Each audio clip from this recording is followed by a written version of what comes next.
Okay, so basically we're switching out this light switch. This is that light switch that we bought on eBay right here. So this light switch originally went on like this, and this is how it looks. If you press a button, it turns on and off. It's not really a touch screen. It's not touch screen. It's more proximity. So as long as your finger was in close enough to it, and as you can see, see how close we can get it. Yeah, then it will work. But anyways, basically what I'm going to do now is I am going to install this one. This is really the Wi-Fi switch.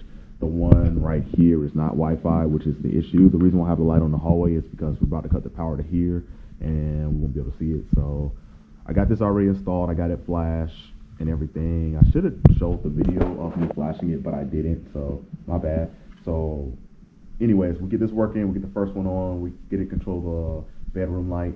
Basically what I'll do next is I will go back and I will see if we can order about 3 more of these, and then we'll flash them, and then I'll do like a video on how I flashed it, and then see if we get everything working. So this is like the part 1 video of the home automation. So yeah.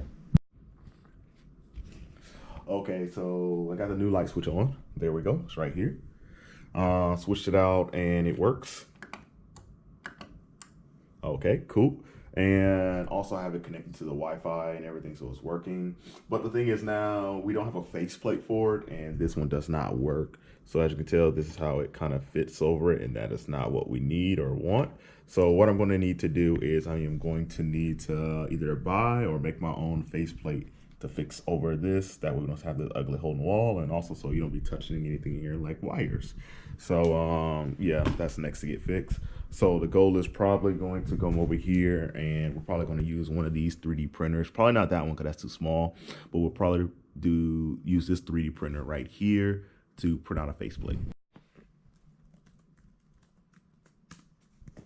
All right, so basically we have the website on, and this is the website on the actual switch. It's called Sonos Basic Module, and it's just the IP address of the Sonos switch on your router. And then like right now it's on, and what I'm going to do is I'm going to do toggle off, go back on. So basically this is like part 1 of the video, just to show like, hey, Wi-Fi switch installed, Wi-Fi switch working, website working, it's connected to the router. The goal is we're going to hook up about 3 more switches to the router, and then we're going to hook up probably some microcontroller or hook it up to Windows. Still trying to decide. I really want to go artificial intelligence with the computer, but we're still kind of seeing how we're going to go that route. But for right now, I'm going to do probably microcontroller for now.